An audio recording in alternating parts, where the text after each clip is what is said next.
Internets, this week we welcome the super thug, a.k.a. N.O.R.E. We get to the bottom of the long-standing beef between Poppy and super attorney Reggie Noreaga speaks on his history with Mobb Deep, Notorious B.I.G., Tragedy, Capone, Chris Lighty, and other rap luminaries. Plus, N.O.R.E. tells us about his trip to the Fat Farm to visit Big Pun. This week, the Combat Jack Show is off the Beelzebub. You figure deal us? Get ready for combat. No escaping. Get ready for combat. Get ready for combat. No escaping. Dallas on the format. Get ready for combat. Get ready for combat. Yeah. The Combat Jack Radio Show featuring Dallas Penn. Stand up. Internets, and you are tuned in to the Combat Jack Show, the CombatJackShow.com. What up, everybody? What up, Dallas Penn? Combat Jack, what's going on, brother? Life is beautiful, man. Before we start, I want to give I want to have a moment of silence. One of my boys, one of my childhood friends from Lincoln Place between Albany and Troy, had a heart attack and passed away unexpectedly. My boy Anthony Ferguson, Lincoln Place. Lincoln Place, I see y'all. Thanks for the support. Thanks for riding with the Combat Jack Show. You know I fuck with y'all. I never left. Yo, shout out to my man, Anthony Ferguson. Yeah, so let's go. Let's knock this show out. Yeah. What's happening? Yeah. What's going on, Pete? Oh, what's going on, man? Man, you know we try. back at it. Guess who's Bizak? Shit never stops, man. It never stops. Shit never stops. This was a crazy week, man. Yeah. Like I don't know if Mercury is in retrograde or whatever the fuck, but it's a crazy week, man. I want to shout out my man Patrick McGuire. Is that his name, Patrick McGuire? Patrick, let me get it right. Damn, for a second I thought you said you were going to shout out Patrick Ewing. No. Like, Patrick, well, let me get it right, but he's a cat that interviewed me a couple of weeks ago for Vice Noisy. Okay. And he posted this, I thought it was a cool interview, about the movement and how I got into this whole podcast thing. I like it. And he wrote this particular intro about, and I don't remember him asking me this question, but he said, what you guys bring to the Combat Jack Show is a sense of accessibility that you don't really see with other black journalists. And he said basically the way we approach this game, is with a sense of honesty that you really don't see a lot of black journalists, presenting it with, but you see a lot of nerdy white writers doing. So I don't necessarily remember him saying that. But when the article hit, a couple of guys was pissed. Why? Who was pissed? A couple of guys like my man. Say them names. My man Bonsu. Okay. My man Jason Rodriguez. And it was I'm happy that Pete and Matt Raz weren't pissed because now they're black journalists. Yes, we are. y'all have become black journalists. Look at y'all. My name is Badru. Nah, but I just want to say, I definitely understand, where y'all are coming from. And yeah, Pat McGuire from Vice. Salutes, Pat McGuire. So I understand where y'all coming from, but and I understand that we're in this time right now where we are all getting smacked in the head with the concept of white privilege. It's inescapable. So I don't recall Patrick saying that, and I know Bonsu was like, yo, you didn't check your man for that, shake my head. But my question to you is, y'all gonna check me? Like y'all see how I represent us? You know what I'm saying? How I go after issues and how I scream about fucking white privilege, and y'all gonna come at me? I understand it's shocking and y'all felt it was embarrassing, or whatever the fuck it is. But y'all, for real, y'all, like whenever I'm involved in some shit, trust me. Trust me. I trust y'all, so trust me. I don't even want to go about this shit anymore because I just wanted to address that. Come on, you know what you're doing. You know what you're saying. I know what the fuck I'm doing. Listen. And even if he said that shit, which I don't recall, and I let that shit pass, yeah, I'll own that. I will own that. But it ain't no issue. I mean, Kid Mero had to write a response, and shout out to Kid Mero. And I'm not even coming at y'all because y'all are my people, but don't question me, B. For real. Unless I really do some crazy shit. Comment, I really wear a kilt or a skirt or some crazy shit. Now, what's wrong with wearing a kilt? I'm not fucking with that. You can rock that.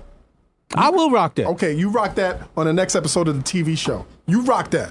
DP? I will rock that on the next episode of the TV show. Let's go. You said it first. Done. Deal. Done. Yo, I'm done. I'll have on leggings the next episode. Come on. I want to give a shout out to Byron Crawford. You, motherfucker, you're crazy. I'm in the middle of reading his second book, Infinite Crab Meats. Infinite Crab Meats, love that title. And he's starting to talk. I got to the part where he starts talking about the show, and he's basically saying, I don't know how you motherfuckers gonna make money off this shit, because motherfuckers don't make money off podcasts. And he said, we have a terrible DJ by the name of DJ Ben.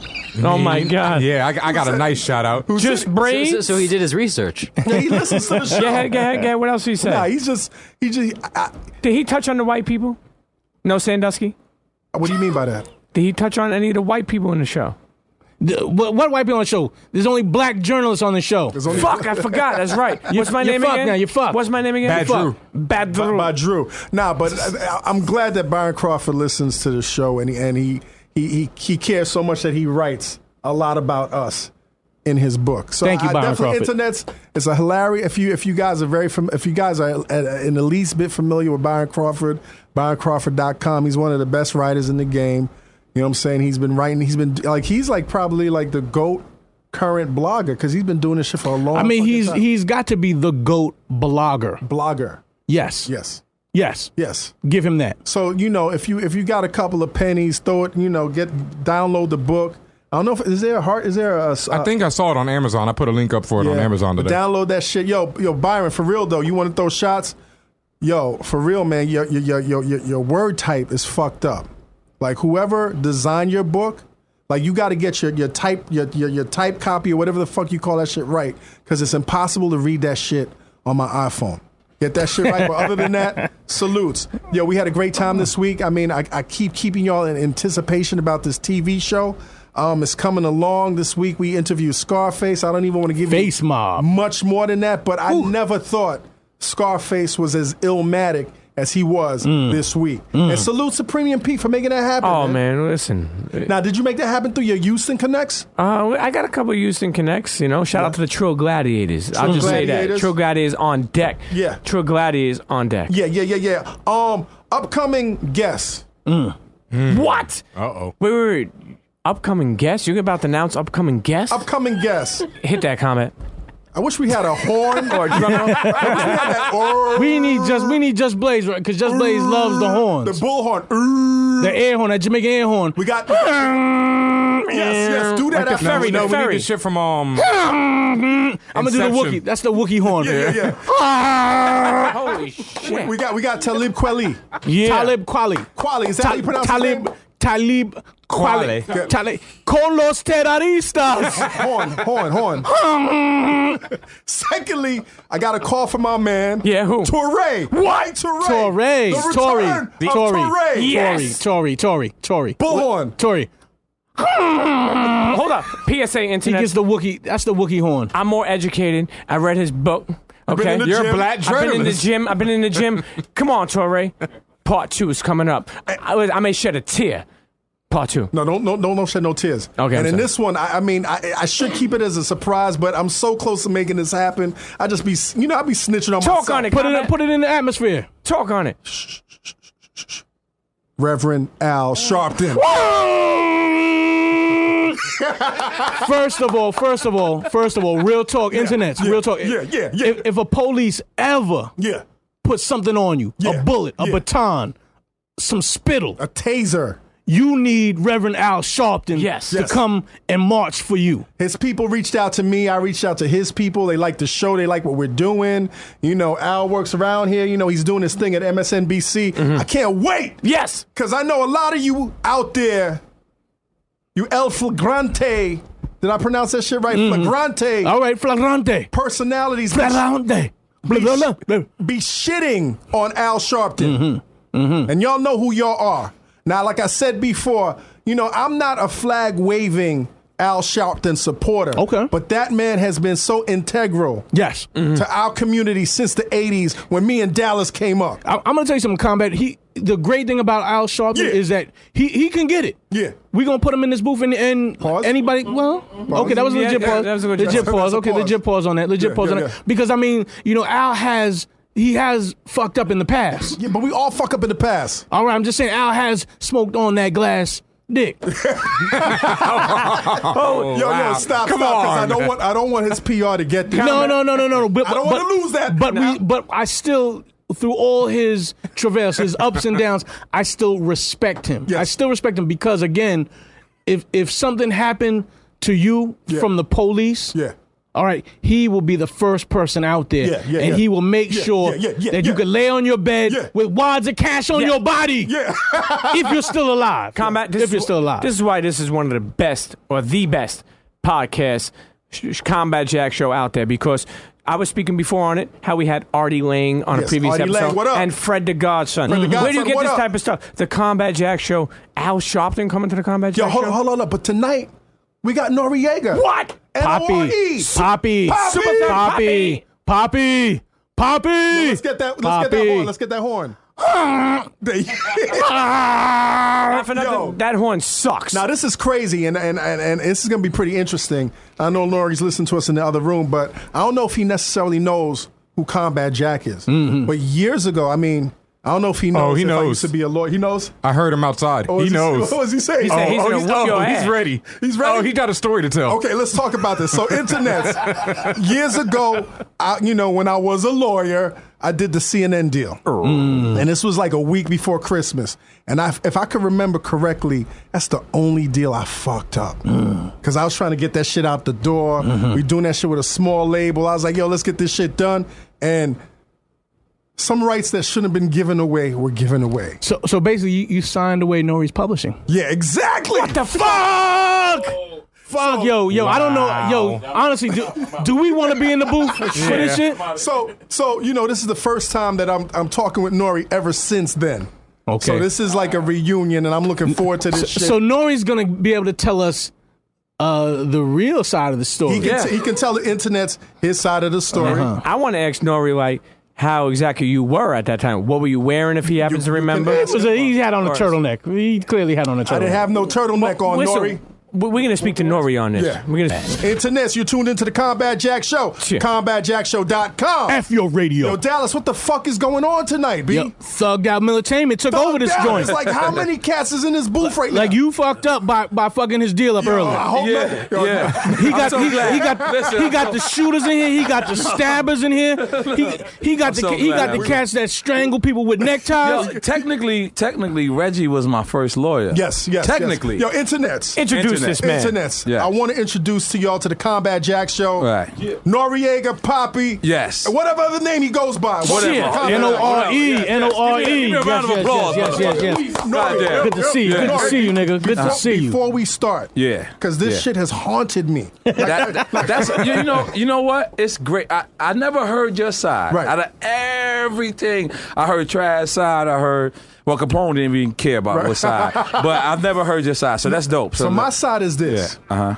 Your deal happened. You guys, Right. were a brand new group. Yes. They were signing through Tragedy. Yes, it's Through true. 25 to Life Yes. to Penalty. 100%. Penalty was a brand new 100%. label. Your deal was done, I think it was like a week before Christmas, if I remember correctly. Okay. Right? I don't remember that, It but was a week before Christmas. And I'm not making any excuses. Okay. So I got the deal. And usually I've done like hundreds of deals with Right. Tommy Boy. So I'm reading the Penalty deal. I'm like, good. It's done. Let's get this money. Let's close this shit. All right. Next thing I know, a couple months later, Tragic's like, yo, you fucked up the publishing. And that shit, trust me. Like, I've done hundreds of deals, but that shit fucked with me. Right. So for the first time, face to face, I gotta apologize to you. That's fantastic. Nah, This is fantastic. I'm saying, Because I ain't gonna lie, a couple years ago I wanted to kill you, man. I know you Like, did. Did you know that? I know you knew did. that? All right, Because cool. I was up in the Hamptons Right. when your first album, your solo album, Right. blew up, and some chicks that was staying in the Right. house was like, yo, N.O.R.E's like, yo, fuck Reggie Ose. Yeah. I was like, Maybe. It may be. So anyway, Maybe. so tell the internet. But it's love. It's Yes, love. yes, It's yes, love. yes, yes. Did Did you ever get that publishing back? Yeah, I got it back. Yes. I got it back. I got it back for the N.O.R.E album. Yeah. What happened was, Trash is my guy, but during the time of negotiating the deal, I didn't really look at the contract or look at. He was like, yo, Reggie is not only his lawyer, but he was our lawyer and he was everything. So what happened was Trash got 5,000. I think Reggie got 5,000. And I had to break that shit up with Ed Wood. I got 5,000. Capone got 5,000. So, I really wasn't at the time of the War Report. I didn't really want to be a rapper. Like I was just rapping. And what happened was Capone had got incarcerated, and I had did a record on the Firm album called "I'm Leaving." And when I did that record, the record actually exploded. So many people was coming at me to do a solo deal. And the reason why I stayed with Penalty at the time is because I told Penalty, I said, yo, I'll fuck with y'all, but I need to see the contract. Right. I need to originally see the contract. And when I seen the contract, I had realized that not only for the $5,000 that I signed to the Penalty Records, 25 to Life, and so on and so forth, which was actually signed to Tommy Boy Records, but I had also signed away my publishing. Yes. Which I didn't know, because I would look at the shit and I would be like, you know, it would say Percy Chapman on my publishing. It would say Sweet 2012, which was like, you know, Neil Levine and trash shit. So I was like, so in order for me to continue, I had bought myself out of the deal. I can't never forget Jungle, Nas' brother. He had looked at the contract, and he looked at the contract. He was like, yo, you could get out of this, no problem. And you could get your publishing back. So we gave Trash back the $5,000, and I believe we gave him another $2,500 or something to get my publishing back. And that's how I actually started making money. Good. But if I had, you know, honestly, years ago, if I would have seen you, I would have, you know, probably pulled you to the side, and, you know, I would have gave you an earful because you're a well-respected lawyer. You're a black lawyer. But I never really blamed you, because I knew that you was under the direction of Trash. Right, of course. Of what happened. But at the same token, I did blame you. You know what I'm saying? Because I knew you knew better.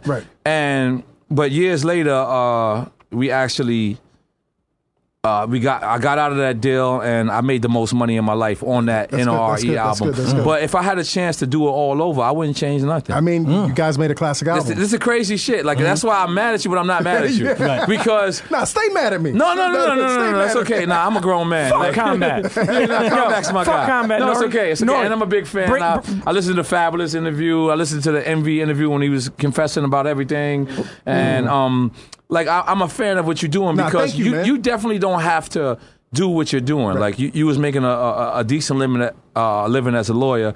But fucking up people's contracts. Yeah. I'm one of them. I'm definitely one of them. No, I swear to God, you the only one. I swear to God. I ain't gonna lie, because I was like, Combat Jack, get ready for combat. That's my shit, right? Yeah. But I'm like, all right, I'm listening. I'm like, Reggie says. I'm like, Combat Jack. I know. Oh shit, it's the same people. You thought it was Moly Guacamole. You thought it was witness protection, like changing his name or something. Nah. You know, honestly, when you come into this game, and if you have a perfect deal, I feel sorry for you, because you don't learn nothing. You know what I'm saying? Had I had a perfect deal, I wouldn't be able to talk to you motherfuckers. Like to sit down and break down contracts, break down publishing, break down points, break down splits. Like I had to learn that because Trash was our guy. Like we loved him. So whatever he told us, we believed him. So if he said, yo, sign this, you know, blah, blah, blah, whoop-de-whoop, we believed him. That's what happened. But only thing that made me wisen up was that Capone had got locked up. And when Capone got locked up, the label kept stressing me like, yo, we want to have a N.O.R.E. solo. We want to have a N.O.R.E. solo. And I was like, yo, let me see the original contract. And when I seen the original contract, I knew that Trash didn't stand tall. Now, am I mad at Trash for that? No. I just spoke to Trash yesterday or the day before yesterday. How's Trash doing, man? I believe he's doing good. Good. He's my guy. Anything that he needs from me, I'll be there for him. And like I said, like it's weird to say that as a 35-year-old. I'm 35 years old. But at 25 years old, I wouldn't have been able to probably sit here because shit sound like you're getting rowdy out there, huh? But it ain't us. But as a person who's 35 years old, I can sit back and like I say, you know what I mean? I appreciate everything Trash did for me. You know what I'm saying?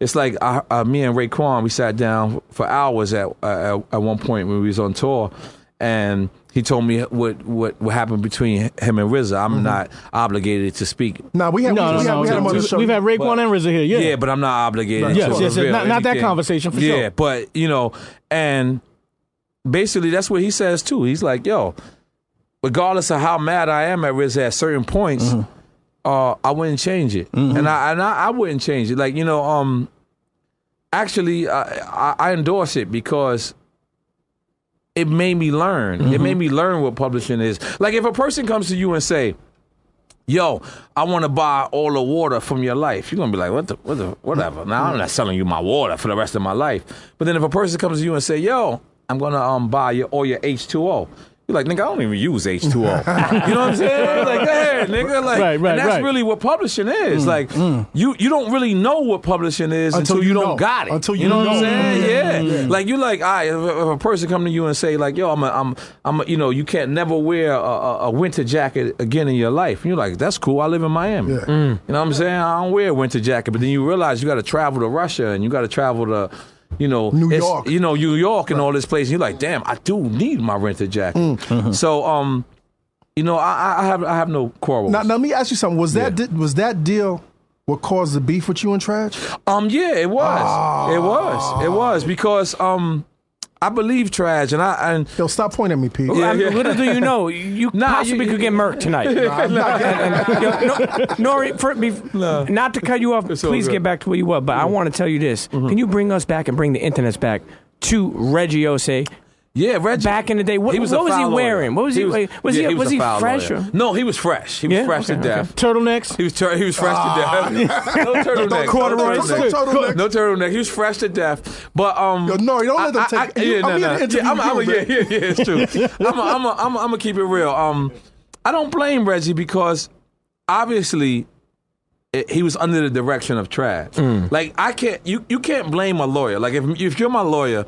And my man Dredge, my nigga right here, my nigga. I know you. I know you for a long time. Just Braids. Just Braids. Just Braids. Known for a long time. So if you're my lawyer and I say, yo, Just Braids, you know, you're gonna sign a militainment, and you're my lawyer, at the end of the day, whatever you put together is from me. It's for your interest. It's for my interest. So And at this time, everybody was getting record deals and falling off, and they wasn't sticking around. Like, dude, I've been here 16 years, man. Yes. I'm still here. I'm still getting money. My family is still fed. Now, let me ask you something, man, because before you signed that paper, right, you was living a different lifestyle. No, I was fucked up. You was fucked up. I was fucked up. And I remember I was selling crack a lot. And I remember Trash telling me this story. Yeah. Like, this is before I met y'all. This is before the deal was on the table. Right. He told me about how, you know, he was putting together records or trying to promote y'all. And he went through Queens. He had photocopied all of these these flyers, wanted signs of you and of Capone. And I don't know what the bounty was, 500,000, but they had like the whole rap sheet. Right. And he was like, yo, I'm gonna make these niggas hot in the hood. Right. So he was like standing on a train one day,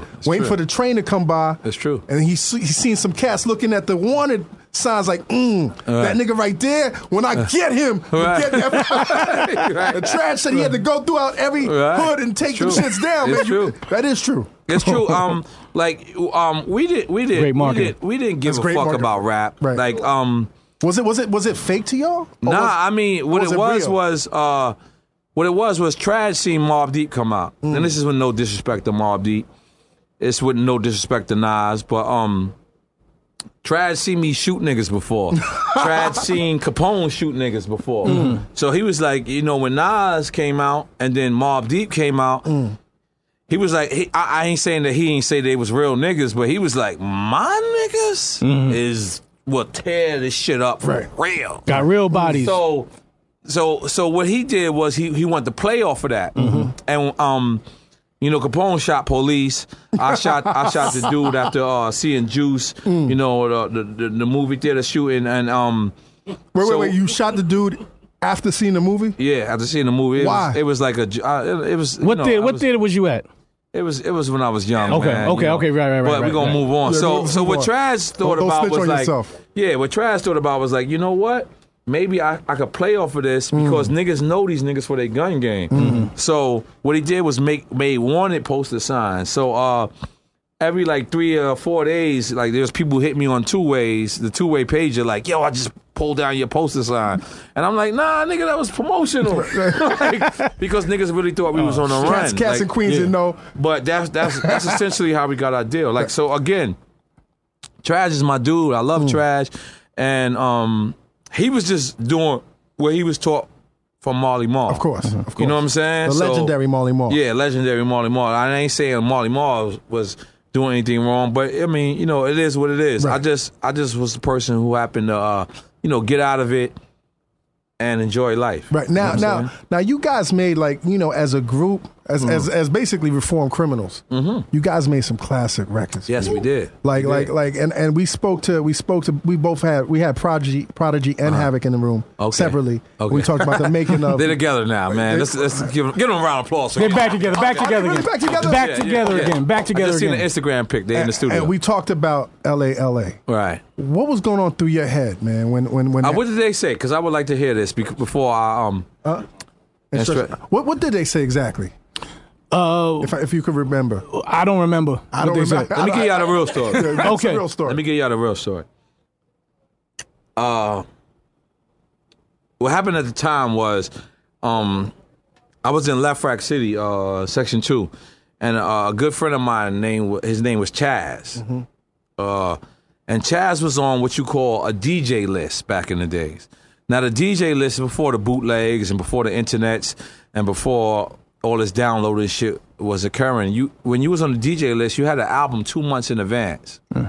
So 2 months prior to the Dog Pound coming out, Chaz, he knew I rhymed, so Chaz was outside with the $50 Panasonic radio, and he seen me. He was like, yo, Poppy. I was like, what up, Chaz? He said, what's up? He said, come here. And he played me New York, big city of dreams and everything. And he was like, yo, you think they dissing us? And I was like, I don't know, play this shit again. So he played it for me again. And I listened to it, I was like, all right. I got on the train, we had to go meet Stretch Armstrong or whatever. And so we got to the studio. When we got to the studio, Trash, no, matter of fact, I went to Queensbridge. And then from Queensbridge, me, Trash, Capone, both Mobb Deep members, we all traveled to Stretch Armstrong crib. So when we got to Stretch Armstrong crib, Stretch is like, yo, what beat y'all want to rhyme on? Because at the time, Bad Boy was doing mixtapes. They did a DJ Envy mixtape, they did a DJ Clue mixtape, they did whatever. So it's Stretch Armstrong's turn. So Stretch wanted to fuck with us. So he pulled up all these beats, none of us was feeling it. And I just remember what Chaz had just told me. I was like, yo, Stretch, you got the Dog Pound album? He was like, yeah, I ain't listened to the shit.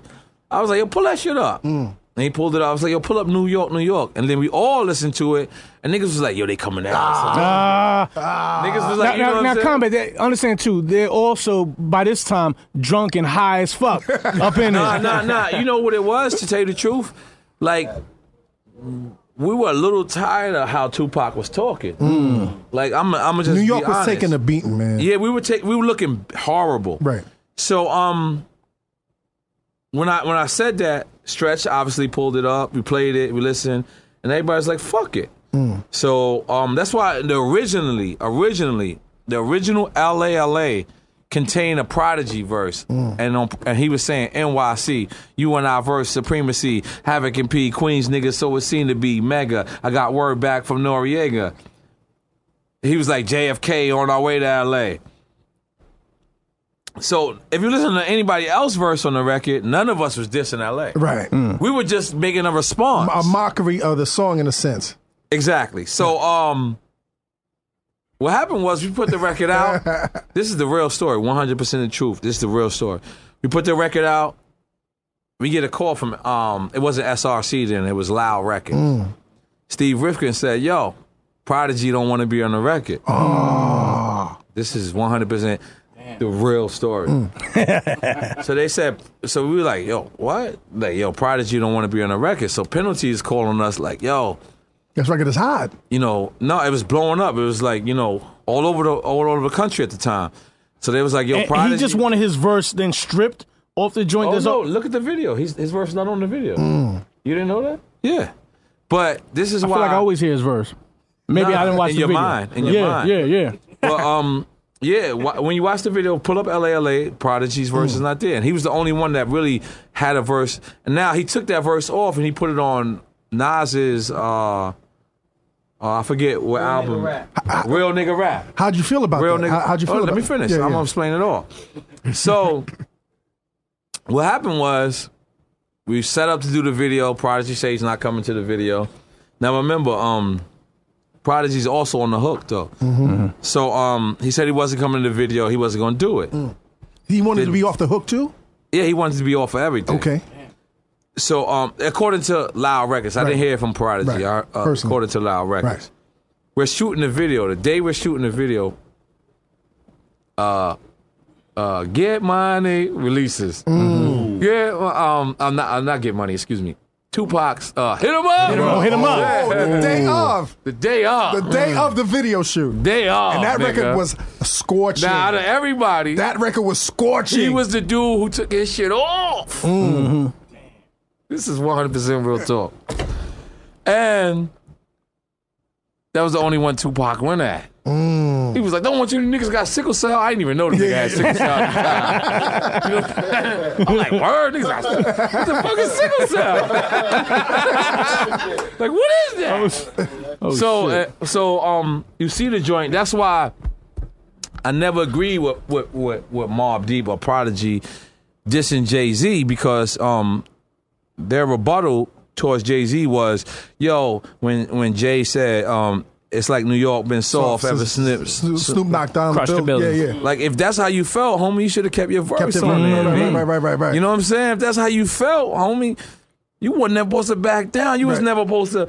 I wasn't supposed to get a call from Steve Rifkin. You know what I'm saying? right. I didn't get the call because I was nobody at the time, but I know that call existed. Right, exactly. You feel me? So, yeah, so that's how it happened, really. Like, you know what I'm saying? LA, and this shit blew up. Actually, you know, one of my closest people in LA is Corrupt. Yeah, I read that. See? I read that somewhere, man. Corrupt is Is my guy. Like, and you play that in LA now. Like, you've played that. I performed that. They requested. Like, they be like, nah, nigga, do it LA. I'm like, oh shit, y'all niggas ain't gonna shoot me, right? Like, I do it. But let's go back to that time, because the time was hot, man, and you did the record. Like, how'd you feel when you first heard about Pac's death, man? Actually, it was too real for me, because I remember at the time, like, having LA, it was a dude from my hood. Gatto told me he seen him yesterday. His name was Wop. And he was like, yo, you ever been to LA? And I was like, nah. He's like, them niggas is real out there. Like, because, you know, I play LA. He's like, them niggas is crazy. So, it's just like any other young hood kid. Like, fuck it. Right. I don't give a fuck. I ain't got to never go there in my life. Not even thinking about touring money. I kept it and show going. money. Right. And I remember Big, seeing Big at the tunnel that day when it came out, and Big telling us, nah, I'm not going to put it. I told him not to put it on the Bad Boy mixtape. And I was like, Word? But it was because at the time what Big was being accused of, Big ain't do that shit. Right. Man. Right. Like, I don't give a fuck what anybody say. Big did not get Pac set up, according to me. Right. I went to school for human resource management. I went to school for journalism. I know when a person's telling the truth. I know when a person know what he's doing in the interview. I know when a person don't. And when I looked at Big's eyes, he ain't do that shit. Right. He wasn't the type to do that shit. He ain't had nothing to do with that shit, B. I could tell, because when he looked at me, he was like, yo, N.O.R.E, I don't want that shit. And we kept it going. And the thing was, we didn't ride off of that, because that's what he thought. He thought we was like defending his allegations, but we was defending the coast and him. Right. And later on, Big told me, yo, I'm proud of y'all. He was like, yo, I'm proud that y'all didn't listen to me. Right. Because I was like, you know, I didn't say it to his face, but basically I was like, fuck that. That was technically Nigga, the only fire that we ever shot. Yeah, it was Only shot we ever fired. Only shot that we ever fired. That was the only one that we ever. Yeah. Yeah, it's very true. And I was proud of y'all when y'all did that shit. Yeah, man. it's very true. I like. And this is nothing against LA. You know what I'm saying? No, we love LA. The We love shit is LA. over. But at the time, B, Right. like we was just getting rained on, B. Yeah, but I'll tell you what, going back to that album, the War Report album, whenever I listen to T.O.N.Y., T.O.N.Y. That song is a definition of the culture of that time, like a landmark. That shit is a landmark. Yeah. It defines exactly our life, our culture, and the I don't sound. disagree with you at all. Continue. Now, the flip side of me fucking up that contract is that T.O.N.Y. Right. started in our office. I don't know if you remember that shit. Yeah. Tell me. Okay, because I would like to learn something. You know, we as was well. representing Traj. We was also representing Nasheem. Oh yeah, this is true. Right?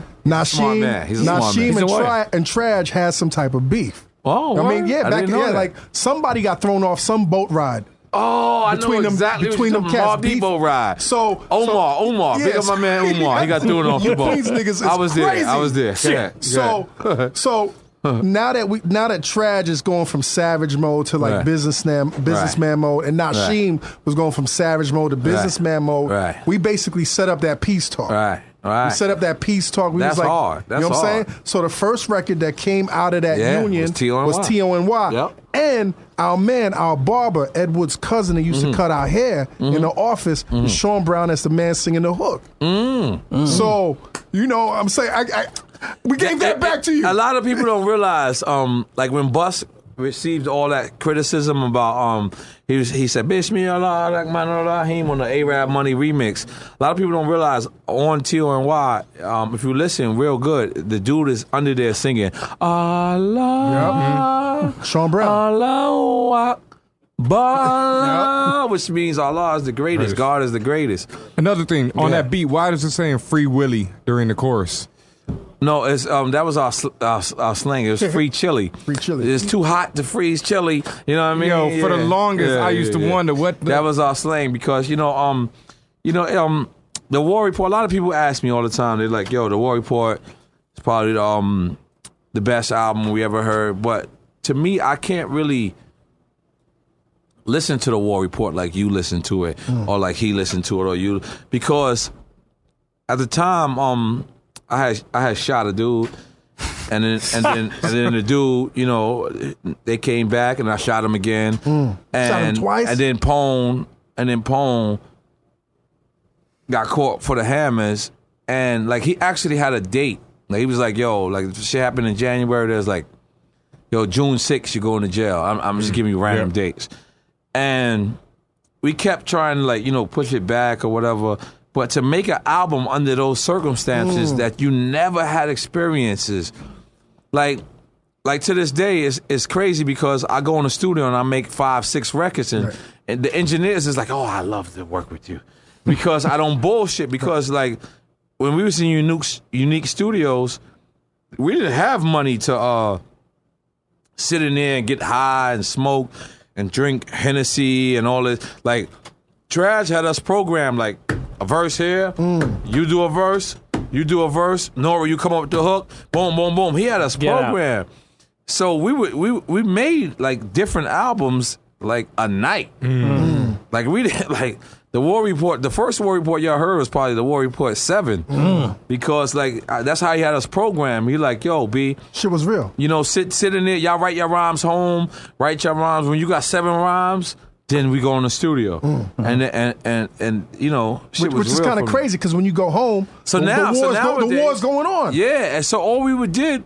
That's why, like the War Report, when I listen to it, it always kind of like gives me teary eyed, either for thinking about Pone's situation, either thinking about Traj's situation, or just thinking about the situation. Period, because I didn't know how, like, right now I use my imagination, but I didn't know how to use my imagination then. Right. All I knew how to write was, all right, cool, you know what I'm saying? My man with the glasses, Pete. He blasting a nigga, so instead of me saying Pete, I'm going to say, my nigga with the glasses just blasted a nigga. Blasted a nigga. We asked it a nigga. You know what I'm saying? But I didn't know how to use my imagination back then.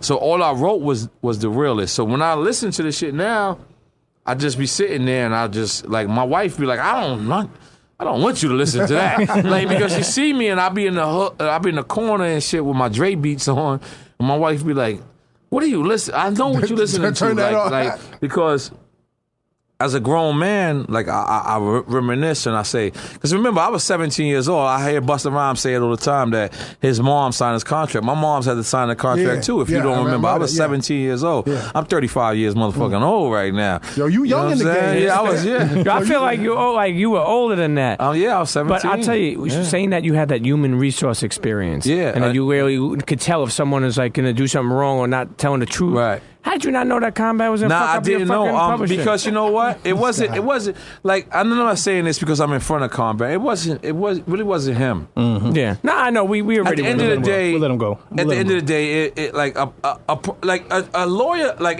if you was my lawyer, and I told you gonna sign my nigga V-Teen because he got a beard. He got a beard, right? Yeah. We signing beard niggas. Yeah, At this beard point, gang. right? Shout out to Sean Price. Beard gang. Shout out to Sean Price, right?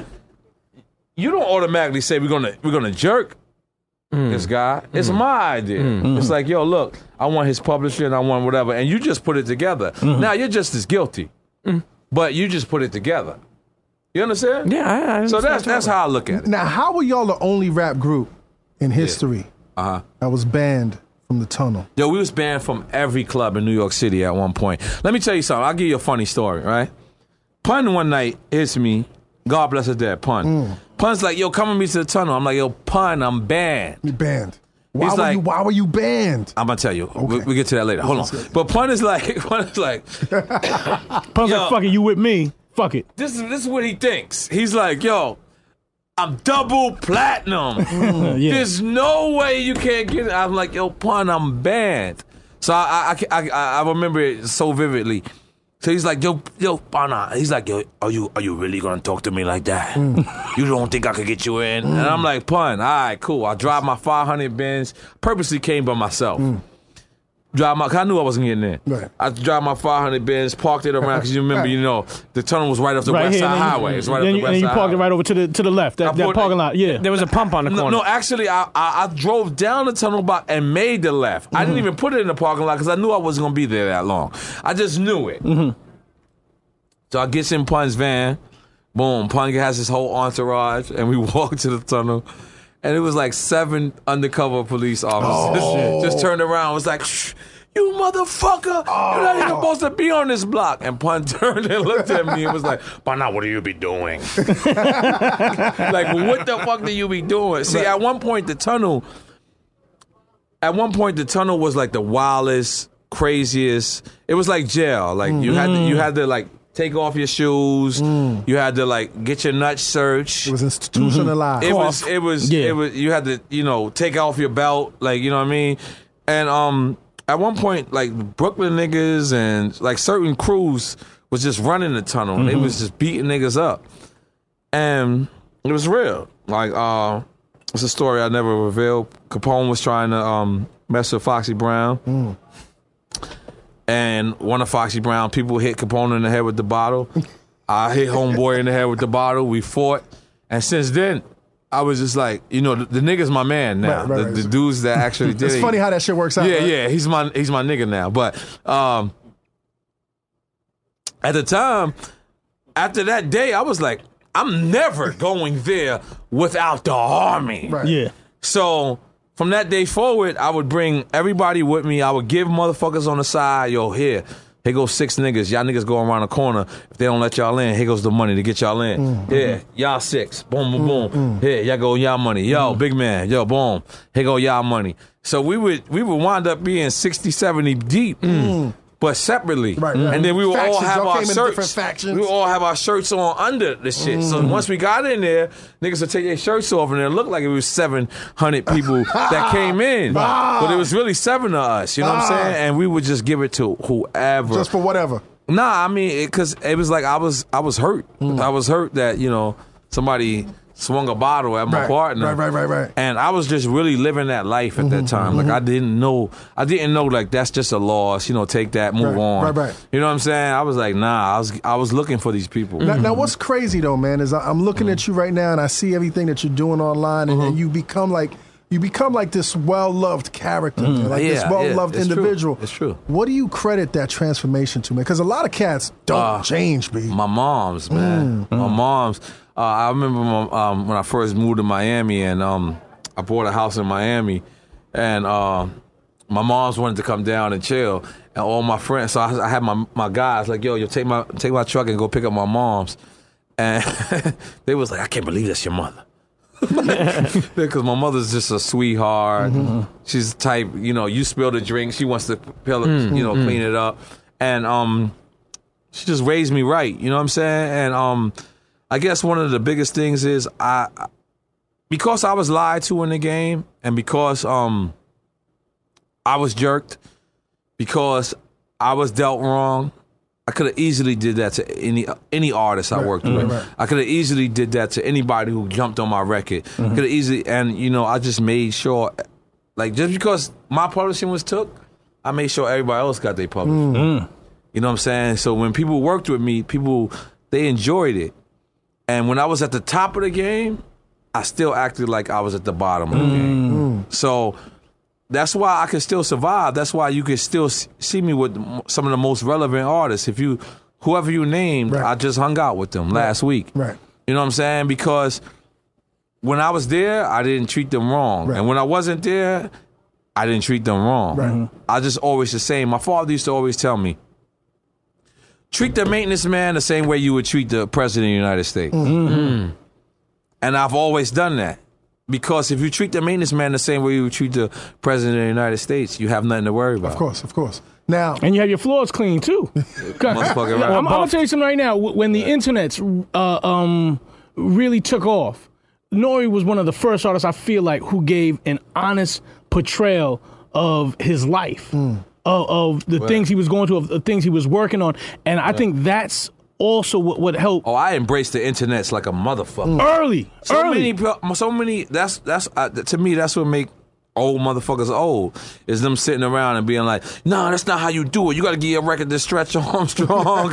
Nah, nigga, shit changed. You got to press up the copies. Yeah, nah, nigga, shit changed. I'm not putting no shit free on that. Nah. Like I ain't gonna lie. You got to get. I'm not with that. Now I'm not with giving away free music. You're but not giving shit. I to do not give right? away free music. Right. But in its totality, like a complete project, I just don't understand that. I look at the people like, if you look at Google and you look at YouTube, you look at iTunes, where are they all at? Where are they all at? On the internet. On the internet. No, located. Location. California. Now, name me how many West Coast artists threw away a free mixtape. None. Not many. They know something we don't know. This is what I'm saying. Like, think about it. YouTube, Google, Facebook, Twitter, all that shit is located on the West Coast. Yes. And these motherfuckers don't throw out no motherfucking free mixtapes. Even if they throw out a free mixtape, it's still available on iTunes, it's still available on Google Plus, it's still available on Amazon.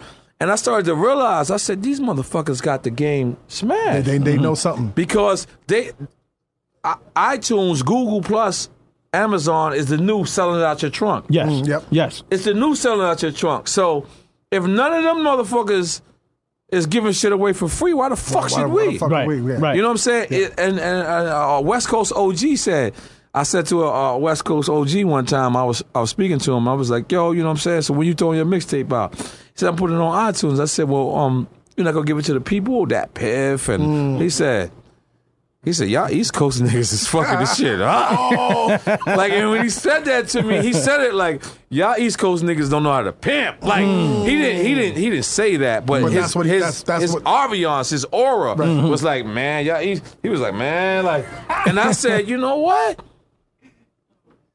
I'm never giving shit away for free again. There you go. Now I'll give it away for you for free. But guess what? It will be to that piff. It will be to all these other outlets what's like Combat Jack Show? Not right. Yeah, Combat Jack. Well, what's the other shit? Live mixtapes. The shit I've seen you give away, though, the content that you give away is on a personal level. So Yeah. I feel like that's the contribution but right there. Shit, motherfucker, that shit is available on iTunes too. You know what I'm saying? Like, I'm gonna be honest with you because I came into the game being pimped without knowing I was being pimped. Reggie Osayas has a lot to do with it. Yes. But Tom right Bishop. now, I have the opportunity to be my pimp and to be my own hoe. That's my man, Matt Rass. I think you need to say I follow pause you to on that. Twitter. I feel like you're. Yeah, I don't Please have say to, pause to you that. know why? I'm a grown man. I don't have to say pause because the thing about it is To be in your own hoe. I am my own hoe because at the end of the day, if you sign a rap contract, That's what you are. if you sign a rap contract, you're a hoe. I don't give a fuck which way you put it. You are obligated to certain things that you can't say, yo, nigga, I want to stay home. Nah, nigga, you obligated to this. If the motherfucker give you $750,000, Yeah. You gotta you work. can't have a sick day. You got to work. Damn.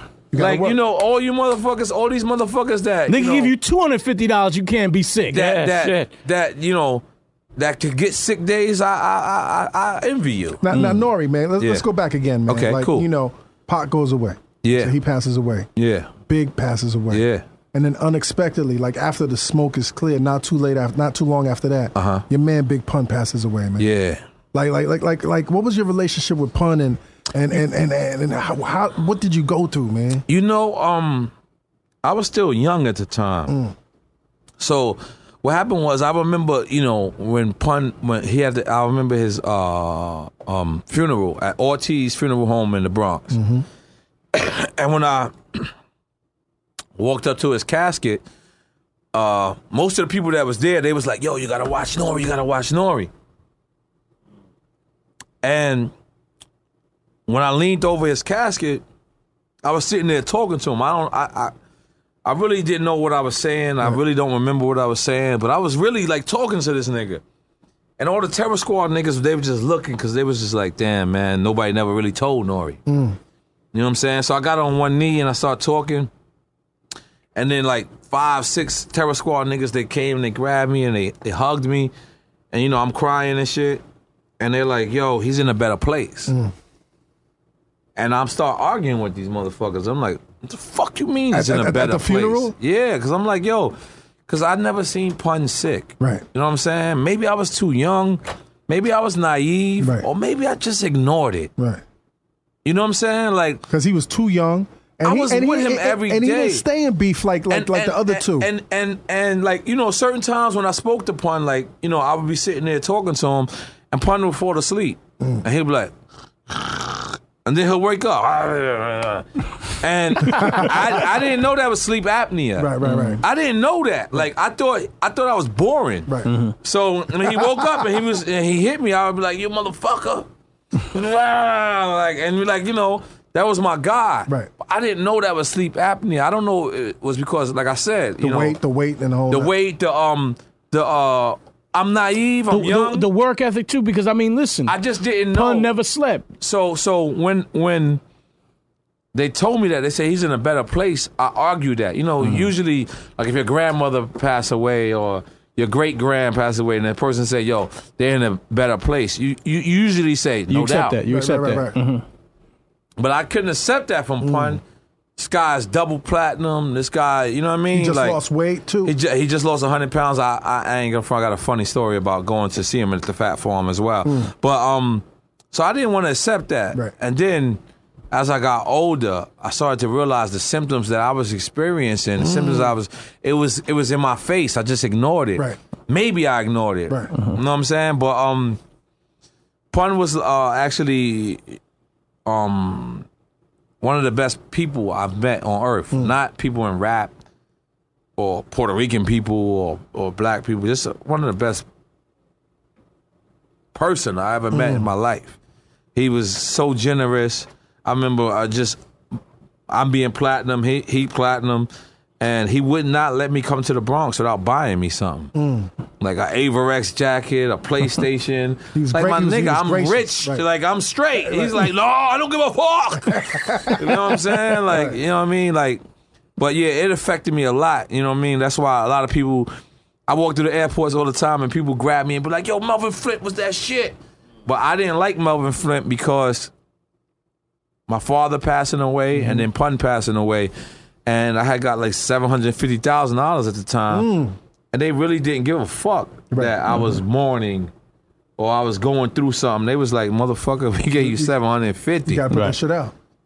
We need at least 1.4 to be even. You know what I'm saying? So, and all due respect to them, like, they were just doing their job. Of course. They were doing their job, but I didn't understand, like, you know, people not having feelings. Like right now, like, motherfucker give you 50 grand and like, yo, big man, what's your name again? I'm sorry. King? A-King. A-King. They're like, yo, A-King, yo, you know, and, you know, something happened, God forbid, something happened to any of your family. They don't really care. Yeah, they don't care. They want you to deliver your part. Yeah. And that was my learning experience of that. So that's the reason why I don't like Melvin Flint. Like I sat down with this dude for 6 hours in the airport. We was both I'm stranded. And he was like, but I'm saying, can you please take that back? Melvin Flint is this shit. And I'm like, yo, my nigga, I can never really take it back because it reminds me of that moment. Right. And he's like, but that album is better than N.O.R.E. I said, no, it's not better than N.O.R.E. Well, hold on for a second. N.O.R.E. is probably the best, is probably the hardest music the Neptunes ever made. Other than the Philly's Most Wanted joints that they, like, Neptunes don't really make hard music. I don't know, man. They made pop music. I know you got you got your thing against the Neptunes, so I'm not even gonna. That's not even valid because you don't even like the clips with the Neptunes. So you That's I nuts. might turn your mic off. There be man. just too much tinkle stuff going on. Yo, Tinkle sounds. I love the Super thug, though. Neptunes, Yeah. man. I love the what's Neptunes. the story about the Fat Farm? Like going to see Pun at the Fat Farm. Oh, yeah. The funny shit, again, Pun. I think Busta Rhymes and Pun is probably the only people that can make me do things that I don't want to do. And Pun, what happened was Pun was in the Fat Farm. I think he was there for like 3, maybe 4 months. I'm on the road. Pun disappeared. You know, back in the days, you could disappear and nobody know where you at. Right. Right now, you can't. With the internet, and all TMZ this TMZ shit. will get you. Yeah. TMZ will Yeah. find. Twitter. So Pun is there. Motherfucker will And- peek up on Twitter, be like, I see you. Exactly. And so Pun is at the Fat Farm or whatever, and I believe it's in South Carolina or North Carolina. I don't remember exactly. But Pun is hitting me like, yo, motherfucker, you're not gonna come see me, you're gonna fly, and I'm in the middle of tour. So like on the 15th or like the 17th day, I had North Carolina or South Carolina, I don't remember. But so Pun he hears me on the radio. I'm in the opposite state. So if it was North Carolina, I was in South Carolina. If I was in South Carolina, it was in North. Back then, you know, they had like a that you could hear both states. So Pun hears me. He's like, "You motherfucker, you here?" And I'm like, "Yeah. What do you mean?" He's like, "Yo, I'm such and such." So he gives me the address. There was no GPS back then. So, you know, we had to go look at a map and shit. Like, it was old school. Damn, I'm old, man. So we had to go look at a map. I went to see Pun. So the counselors people, they see me. They're like, "Oh, that's N.O.R.E. So they actually let him come out with me. They say, "Yo, you got an hour and a half with him." So That's like visiting somebody. yeah, in jail. In jail, man. I But you get- got a little furlough. Yeah, yeah. So I had Pun come in the joint with me, and we in. I don't think it was either a tour bus or like a truck. So I'm riding around with Pun and shit. You know, I'm smoking and shit. He ain't smoking. He's on his, you know, sober shit, getting his life together. And he says, "Yo, Pana." I said, "What's up?" He said, "Yo, take me to KFC." So I'm like I'm naive, right? But I'm not naive. Yeah. So I'm like, "Yo, you can't eat that, Yeah, he's man." in a relapse. Like, I'm like, "Yo, anything you can't eat that. I know you can't eat that." He said, "No. I found out. The fat is just in the skin." So I'm like, word? I'm fucking 22, 23. I don't know no fucking better, man. Yo, Pun is I'm running his game, bro. He's like, "Yo, as long as you take out the skin, It's okay. it's okay." It's okay. Dumbass, go get this nigga a bucket. Because, you know, they don't let him walk around with Yeah, money yeah, out yeah. there. You know what I mean? So my dumbass, go get him a bucket. This nigga eat the whole fucking... Who's taking the skin off? Who's taking the skin? I don't even remember, man. But I know I felt shit, terrible. Like after he passed away and I really realized, you know, what had transpired, I felt bad about it. But then being in and there, that was my friend, man. Yeah. Right. You know what I'm saying? I was just trying to be there for a friend, man. You know what I mean? And he was my first friend in hip hop, actually. Like, you know what I mean? Where Your first album, yeah. Crazy. N.O.R.E. album. N.O.R.E. Your first Yeah. solo album. What was the mindset when you went into that, man? I had did a record on CNN album called it was actually called I'm Leaving. It was a sample of, you remember that shit? Doom doom doom doom doom doom. Don't let it go to your head now. Yeah, Doom, yeah, doom. yeah. I was listening to that at my grandmother's crib one day. So I ran to the studio and I told Easy LP, "You know this record?" Easy Doom, LP. doom, doom, Damn. doom, doom, doom. And don't let it go to your head now. And Easy LP was like, "Hell yeah, I know the record." And so we pulled up the record, we sampled it. I did the record, the same exact rhymes. And Traz walked in the studio. I know Poem walked in the studio and was like, "Yo, this is hot." I was like, "You got a verse for it?" He was like, "But he's about to go to jail, so he's not really 100% focused." His head wasn't in the game like that. And then Traz walks in the studio. When Traz walked in the studio, he was like, "Yo, man, you think you Puff Daddy?" It's my brother. I respect him. Right. But he was like, you think you Puff Daddy? Like, that's not how we sample. When we sample the shit, we sample it so people don't really recognize it. So I had already knew that I was ready for something else other than this hood shit. Your life was telling But I you knew that Traz wasn't ready to let us do that. You know what I'm saying? So I was like, all right. So what happened was, Nas was on the original Capone and Noreaga album. It was music make these thugs calm down. Music makes these thugs. What we said? The way we flipped it. So Nas called me and was like, "Yo, damn, I don't know if I'm fucking blowing this shit up," but Nas was like, "Yo, I don't like trash. I don't want to be on the album." Because what happened was we had E Money Bags on there at first. R.I.P. E Money Bags, and then Money Bags verse really wasn't right. Right. So everybody suggested that we throw Trash on there. We threw Trash on there. Nas didn't like that. So Nas didn't clear the record. He didn't call me at first. He just didn't clear the record. Right. So that's when you got the War Report, and the War Report came out without him. Couple, like maybe 3-4 months later, Nas called me. Well, I had bumped into Jungle, and me and Jungle started hanging out, and then Nas had called me, and he was like, "Yo, I'm sorry." And I was like, "Sorry for," because I didn't really understand, the music business. It wasn't personal to you. Yeah, so then it wasn't personal. But to Trash, it was personal. Yeah. You know what I'm saying? But he taught he taught me that. Right. But I didn't know at the time. But anyway, so he was like, "Yo, I'm sorry," and I was like, "Sorry for what?" He was like, "Yo, I didn't clear the record. I didn't even know what clear mean." Right. I was like, "Where?" He was like, "Yo, but I want to fly you to L.A. and get on this Firm album." I think this is even before they announced the Firm. Right. So I flew to L.A., to make a long story short, I flew to L.A., we did the record. That's how I'm Leaving got to the Firm album. It was the same exact record. Okay. It was the same exact record. Okay. It's the same exact record besides the beat. Dig it.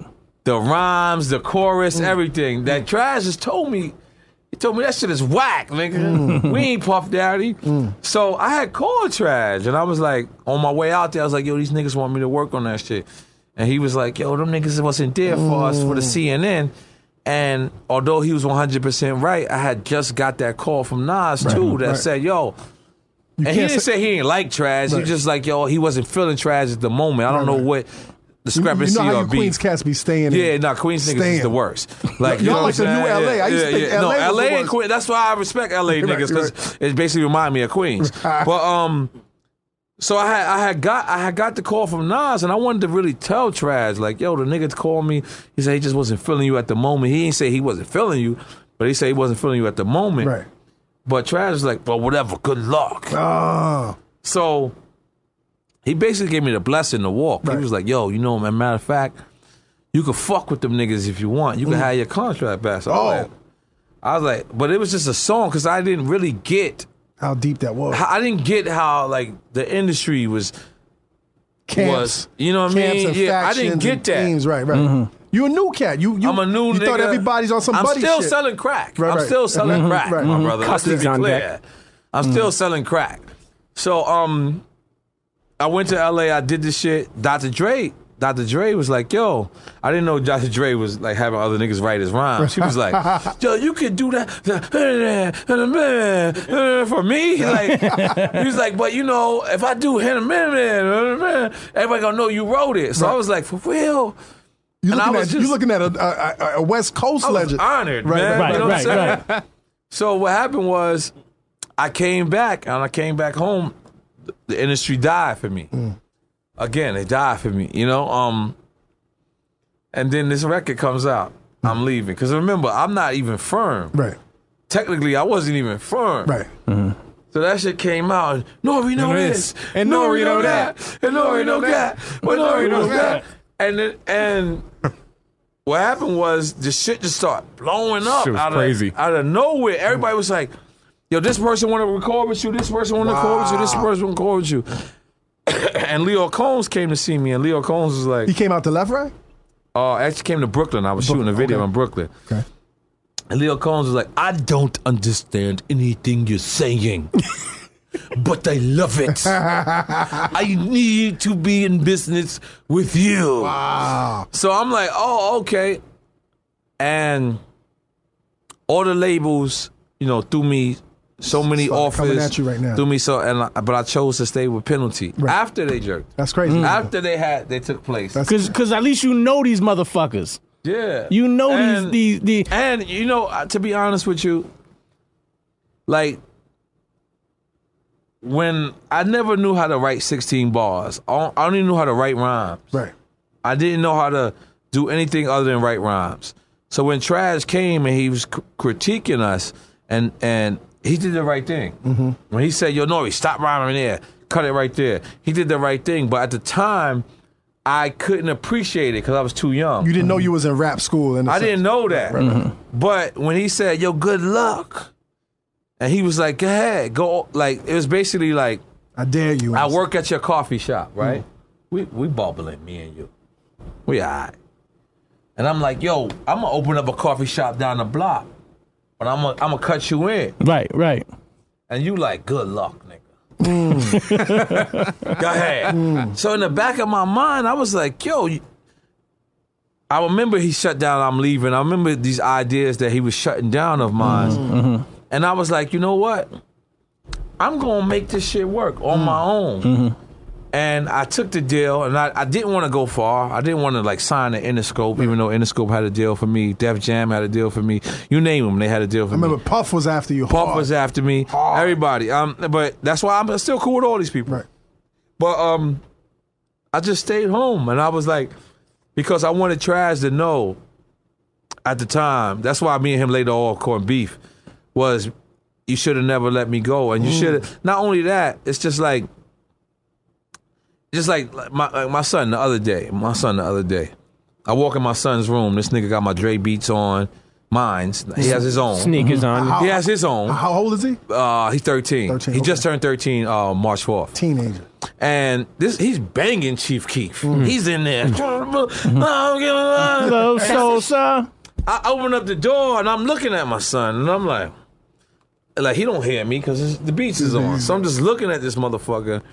And instead of me snatching the headphones off his head, saying, you little motherfucker, you better be listening to Christina Aguilera. You a suburb kid. Don't you think you ain't nowhere near a hood kid. Yeah. Instead of that, I let it ride. Yeah, as you supposed to. I said, you know what?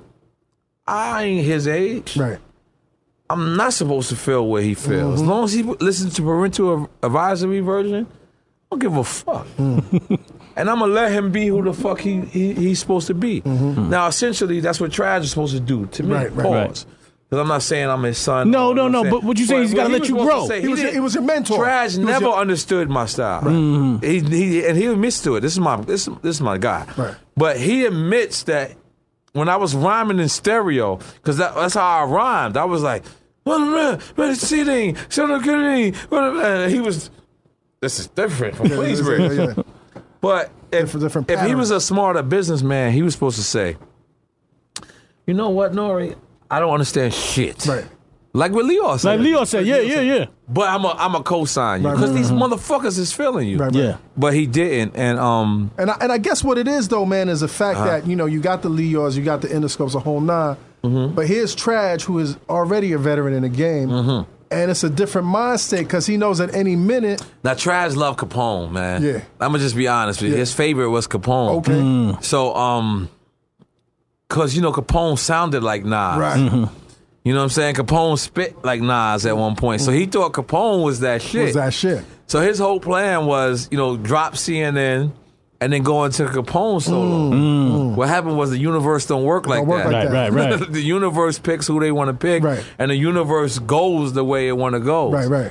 So when Pone got locked up, he knew he really didn't have that nothing. rapport. He didn't have that real connect. Nah, we connected, but he was above me. He was so much above me at one point, I didn't think that he could see eye to eye with me. Yo, You know what I'm saying? I got so many questions. Come for on, you, let's but go. I'm sorry. We don't even have I'm enough. sorry. Let's what go. I do want to ask you about Yeah, please.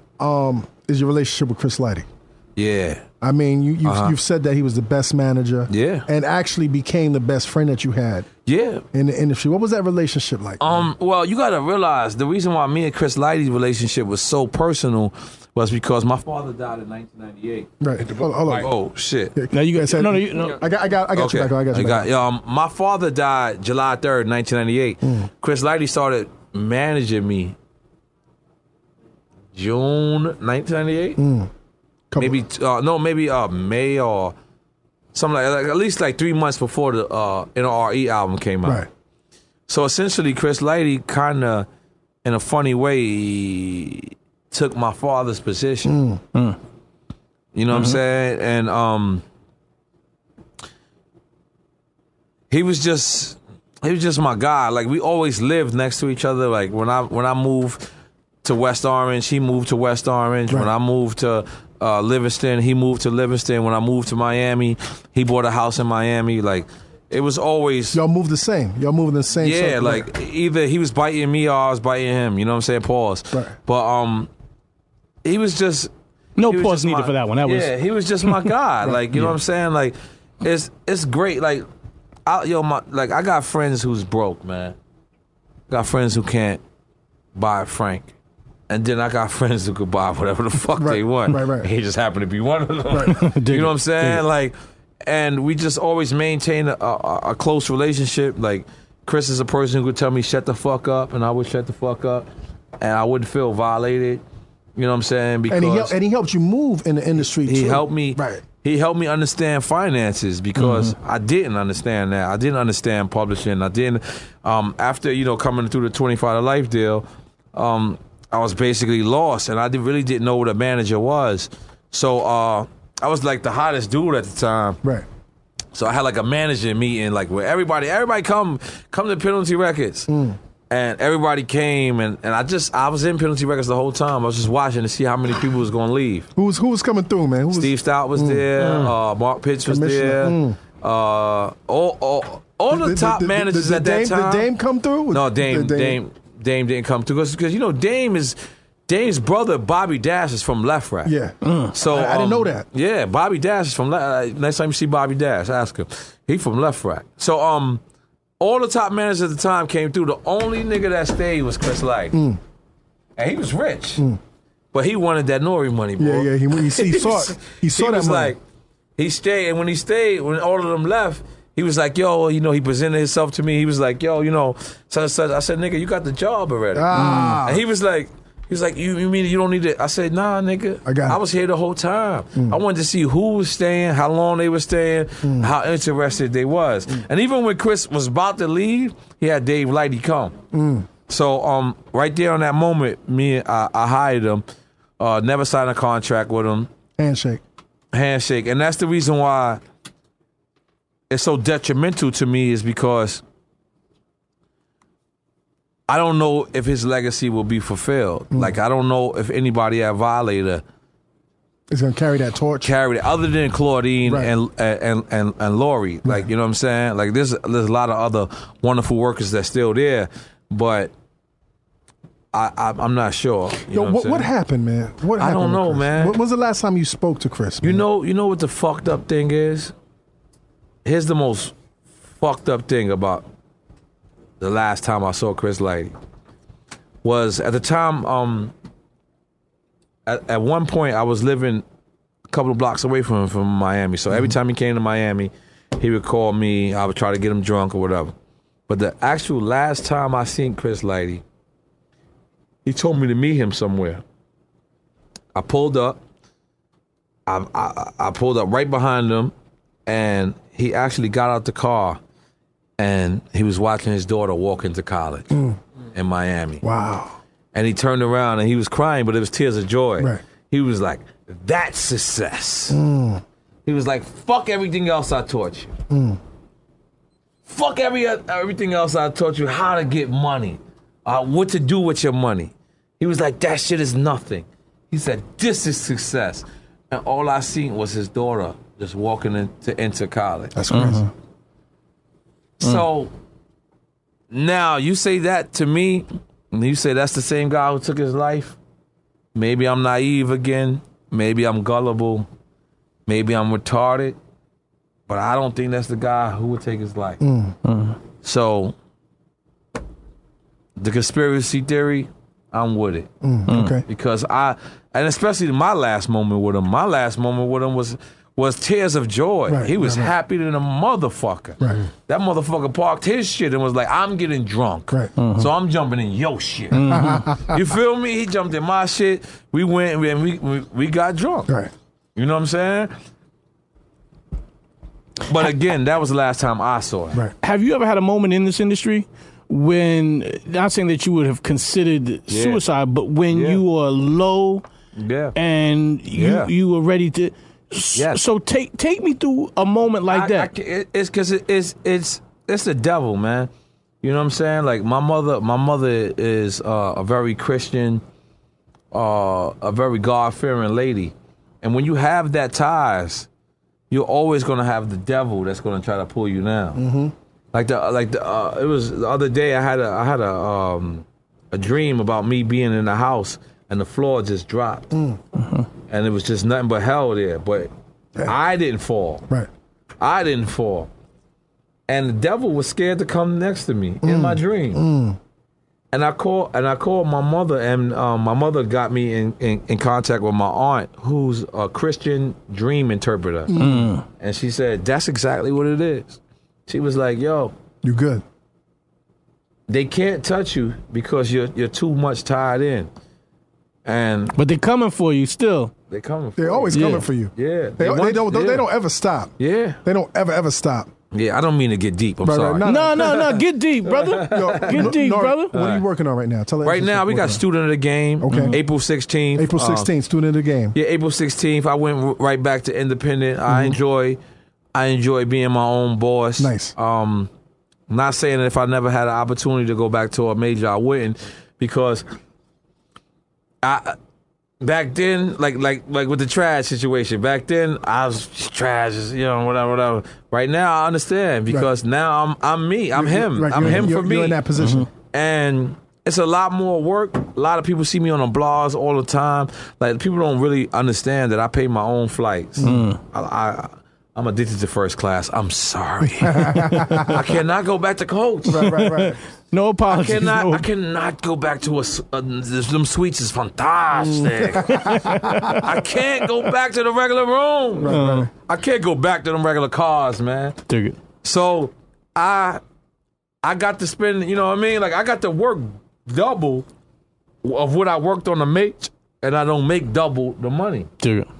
But I'm just addicted to this lifestyle. So that's the reason why I work so fucking hard. Right. And that's the reason why you can hear me on a record with people like 2 Chainz and Prince Montana and Pusha T. Then you could turn around and hear me on a record with Large Professor. You turn around and hear me on a record with me and Lil Wayne, and turn around and hear me on a record with me and Raekwon, and turn around and hear me on a record with me and Pete Rock for this album. Is because I just was constantly in these people's faces, playing my own flights, playing, my own hotels, and just constantly staying in these people's faces, because if they're not talking, if you're not in the, if they don't see you, then you're not relevant. Now, I'm not in a case to fight to be relevant, but I'm in a case to fight to make sure you motherfuckers y'all ain't kicking me out. You're not done yet. Nah, I ain't. You're still done, young in the nigga. game, and Still wild young. only Wild 35, young. man. Yeah. Yo, you got some bars you want to share with us, man? Definitely, I'm motherfuckers drunk as hell. Hey, you I'm so. Yeah. Let me tell you something. Let me tell you slurring your something. words. I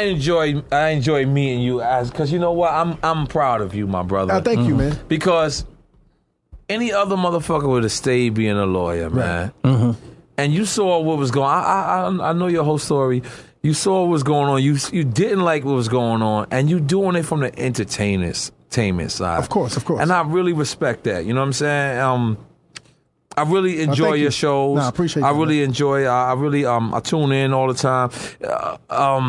It's long. 2-hour podcast. You'll be having me missing flights and shit. Because I'll be sitting there and shit going through the elevator like, damn.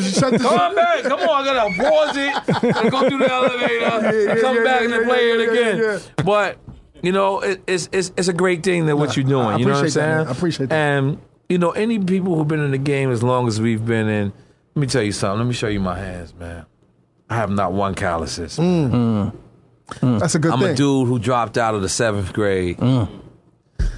And I've experienced life. You've shot people, bang, bang. Yeah, let's forget that. But I've experienced life. And you didn't fuck with the pull-ups either, right? I haven't been fucking with pull-ups. Because if you fuck with pull-ups, you could have had calluses. Yeah, no. But if you were no, away... I used to. But then it started getting calluses, and I said, I got to have my hands look pretty. Because I only use one finger on my hand. That's it. It's okay. Everything else is okay. Bang, bang, bang. Or you could use the jail method, which is cut the yellow kitchen gloves and make them into a square and then put them up on... Listen, get that work, get that money. So, like I said, man, I'm proud of you guys. This is my guy right here. All of you guys, I'm familiar with my man Matt Raz. Matt Raz. I follow him on Twitter. He's a great guy. He was excited about us finally coming here. I knew about the show, been aware of the show for quite some time, and I'm just happy to still be in this game. Isn't it a good thing, man? When you're not only in this game, but in this game under your rules. Under my rules? That's the best shit ever. Yeah, man. Still making lanes for yourself. One quick question now. Yeah, no problem. You were ahead of your time with reggaeton. Mm-hmm. All right. Do you find something else? Because, see, again, the kids, they're going to find something, and old people are going to be like, that's noise. That's noise. Right. What do you think the kids are going to move to next? You know what? I can't answer that question because you know what? I'm gonna watch with the kids. I think what makes you, Clarence 13X of the 5% Nation, he had it right. He said, you know, you teach the babies and you stay by the babies and you stay young. So my nephew, I used to school my nephew, and I used to school my son. But I let my son school me. I sit down with my son. You listening to Chief Keef, nigga? That's that wave. Oh, that's that wave. I let him teach me. That's how you got to do it. My nephew. I sit down with my nephew, and it ain't because it ain't about real hip hop. Because really, people don't really know what real hip hop is. Exactly. You know what I'm saying? If you come from Atlanta, Decatur. To you, what real hip hop is not to the kid in the South Bronx. If you're coming from Miami. If you're coming from Miami. Uncle Luke and the whole nine. That's what's real hip hop to you. So I learned to cherish it both. That's why the name of the album is called Student of the Game, because I'm doing what the new school dudes are doing, and I'm doing what how I was raised on hip hop with the Lost Professor joints. Then I go back to do what the new school people are doing, but then I respect what I was raised on again. Yes. You know what I'm saying? So is this album meant for everybody to love? Hell no. It's the first. This is a bold statement for me because I'm making an album knowing that certain people are not going to like this. Now, if you're a person who loves music in its totality, you're a person who just loves the 2 Chainz shit. You're a person who loves the Lost Professor shit. You're a person who loves the boom bap or Jeremiah singing on the hook, and you're a person who loves. Then yeah, I'm gonna please you. But I didn't cater to please your monkey ass. You know what I'm saying? I catered to make a dope album that was versatile. Now, if they, that's why I went under Poppy, because if it don't work, it's cool. I'll just drop the name Poppy. I'm right back to Noreaga. So that's a name Damn, change, I just right? revealed that. Nah, we gonna fuck with it. We gonna fuck with it. Yes. I'm proud of you too, man. Thank you, sir. And I mean this sincerely. Yeah, thank you. Come back. I might need you to be my lawyer now, just to jerk somebody else. I'm not going back. Yo, I heard you when you said that one day, and I was like, I think it was with Al Lindstrom. Yeah. You did an interview with Al Lindstrom, and I just said, like, most of the time you don't hear a CO, and that's just how we look at lawyers. At some point, we look at them like COs or cops. You don't usually see a CO say, you know what, I'm gonna go to the hood, and I'm gonna start doing what the hood people is doing, because in hip hop that's somewhat how we look at like the lawyers and executives, and that's why I know like they're gonna try to kill Leo Combs, because like he's You mean to tell me he was the CEO and now he's the manager? He was the chairman. He knows every trick in the book. Yeah. There's no label that can say that's not in the budget to him. Right. He know it's in the budget. He knows the secret. I curated He the wrote budget. the budget, yeah. I wrote the budget. Right. So, it is what it is, man. But thank y'all, man, for having me, man. Just, you have a wonderful audience out there. They've been hitting me on Twitter all day. Everybody was so excited about it. Nice. And I was crazy. I didn't, here's the reality of the thing. I didn't know you remembered Come on, man. that you did. No, I did. No. Because you know why? At the time, you, Matt Middleton, Ed Woods, y'all was so big. Right. I pause. Y'all was so like That was legit. Yeah. That's Very a good point. point. If you're scoring at home, that one was yeah. But y'all A+. was so like up there that I thought that was a little deal that just B, went like, through your table. Trust me. And you I held on to Wow, that wow. shit that mattered. Wow. And when that shit happened, that shit fucked with Because me. they fucked me up just now. Because I was telling everybody, I was like, "Yo, that's the dude. Yeah. He's the dude." And I was like, but I said to my mom, I said, "I don't think he remembers." Nah, I remembered. Yeah. And then when he was in the green room and you said that shit, I was like, Why, he reminded you? No, yeah, I knew he was it. in the green room. Okay. I knew it. Come on, you know who You got know you're something to do first. with it. You know you're first. The reason why I say that for is I'm thinking Combat, leave about a half hour after they leave. I'm a little worried still. That's not we gonna good. happen. We good. But so honestly, I always wanted to bump into him in my early years and in my latter years. I'm glad I'm Preferably in bumping my into your latter latter years. Yeah. But in my earlier years, I was really mad at him and Trash. Like either one of them, because once they showed me the contract, I was like, wow. But you get what you negotiate. You get what you sign for. If I didn't read the contract, that's really my fault. There's really no other person to blame. Technically, legally, Right. You were supposed to read the contract. No, you weren't to blame because you were still a minor. Right. So that's the window. And what it was, my mother didn't understand the language. She's not supposed to. But in all honesty, if I could take it all over, I kid you not, I'm not saying this because I like you now. I wouldn't change nothing. You had a great career. You have a great career. You have a great career. And I'm still going, There man. you go. There you go. I'm still going.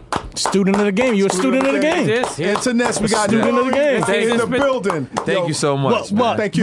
You were tuned into the Combat Jack Show. CombatJackShow.com. F your radio. F And your we're going to radio. break this up in 5-minute segments. Cheer. Okay? You guy. You got some balls to spit?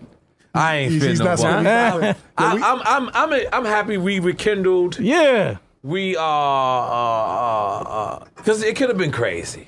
Exactly. It could have been a little crazy. Right, you did. You brought a lot of dudes. No, you brought a lot of dudes with you. brought a lot of dudes. Before I let you go, Colin was saying, coming from Left Rack. Now, I told N.O.R.E this a couple years ago. What was crazy about Left Rack and the design of Left Rack was so ill that this is like a city unto itself. Where through the bowels of the city, We they don't need to all go nowhere. interconnected. Yeah, everything is in our city. hood. Yes. That's the thing about us. Like, the thing about if you see a Left Rack dude and he got a certain aura about him, it's because he never really been outside Left Rack. You don't have to. You don't have to leave. But when Left Rack got fucked up, Right. when that crack came and grabbed Left Rack up, I'm talking about these little underground passageways. Right. Them shits became fucking hell on earth. Yeah. Like every year, somebody in Left Rack died in that Left Rack pool, man. Yeah. Right now, big up to my man, rest in peace, Black. But a lot of people in them basements, because they was really designed like Left Rack was actually Sam Left Rack was a Jewish guy, and he actually got these condominiums. That's what they really are. They're like, a step above, below condos, and he had it for like the Jewish people to come and sit there. But these passageways in the basement were they were like friendly passageways. If you didn't know what you're doing, but then Jewish Section 8s? whole bunch of niggas move in there. Change up. Passageways now where they sling crack. So I got so many friends who died in those basements, like passing through because a motherfucker would just be sitting there like, yo, I know he gonna come through here like, 8 o'clock in the morning. He gonna come see his bitch, and motherfuckers are dying. There's so many unsolved murders because of that same shit you was just talking about. That's crazy. Yeah, Right. Left Rack was crazy. Yo, Yeah. Let's Well, wrap big it up up. everybody in Left Comment. Rack. Once Thank again, you. man, N.O.R.E, thank you, man. Thank the you, Combat man. Jack Show, CombatJackShow.com, F your radio. Internet super thug. Wow, Internet, you were tuned into the Combat Jack Show, the CombatJackShow.com. Yo, what a great guest that guy was, man. He's a bundle Yeah. of joy. I mean, that was over an hour interview. It didn't feel like that. I mean, it might feel like that to you, Internet, but that was a good conversation, man. And I did feel a kind of way because, like I said, I hadn't seen him since he signed that deal. And I think And he brought a lot of people, so you could have probably thought to yourself that maybe. No, I didn't, you know what? For some reason, that never crossed my mind. Okay. Like, I really got to tell you, Pete, man, you know, a lot of people, because somebody was saying some shit about something else. I don't ever feel like that, man. Like, I don't walk like that. I know that. I tell you, as much as you're a fuckyberg sometimes, you are one of the most sincere people I know. Yeah, thank you, man. I mean that. No. You're like I said. Listen, everybody's a fuckyberg at a time, but Of course. like you could tell that you meant well, and sometimes things just happen. Like he said, he didn't believe that I remembered that shit. Yeah. But that shit was, to me, was a blemish. Yeah. Like, I carried that shit. You know what I'm saying? Yeah. Like, I knew. Anyway, man, what are we talking about? Let's wrap this shit up. What are we talking about? Man, we're just talking about another episode in the can. Another one. Matt Raz, Another one. You had some announcements? Yeah, no, I think we're doing those as promos. Okay. So anybody got anything to say? Yeah. I like to say that maybe next episode we could bring the news back with Matt Raz. Hopefully. You know? I mean, yeah, I Ding, know. ding, Once again, ding. internet, like, no diss to Matt Raz, because Matt Raz has been working overtime behind the scenes. Yeah, Like- but this guy does everything. Matt Raz does everything. Let's give Matt Raz a round of Yes, applause. yes, Give yes, Matt Raz yes. a pumpernickel round of applause. You know, but as N.O.R.E did say, our show is long, and I don't mind the show being long, but I also want to be respectful to our I like the way he said he was in the elevator. audience's time. You know what I'm saying? So, Ben Hameen, you got anything to say, man? Nah, oh, you yeah, know. by the way, Byron Crawford, that's another thing. Yeah. It's like you be giving shout-outs to, like, people with, like, he said something about your shout-outs. Wordy, I get all the time in his book. Yeah. Good looking Byron Crawford. Yeah. You got to get the book, man. Yeah, I plan to get it. I like his writing and everything. Download it and read it. It's very, very funny. I bootleg it. What else did he say about the Combat Jack show? That's all I read so far. I haven't finished it. Byron Crawford, if you listen to this, I agree with you. Ben Hameen be shouting out everybody in Pathmark, fucking wall bombs. Anyway, it's the Combat Jack show. Yo, let's wrap it up, DP. Yeah, find us on iTunes. Search The Combat Jack Show. Subscribe, Rate, comment, download, have sex with your computer. Put it in your ear holes, as Dallas Penn will say. Yes, yes. TheCombatJackShow.com. And internet's most importantly, of utmost importance, it's the most important thing I'm going to say tonight. Dream them dreams and man up and live them dreams, because a life without dreams is black and white, and the universe flows in technicolor and surround sound.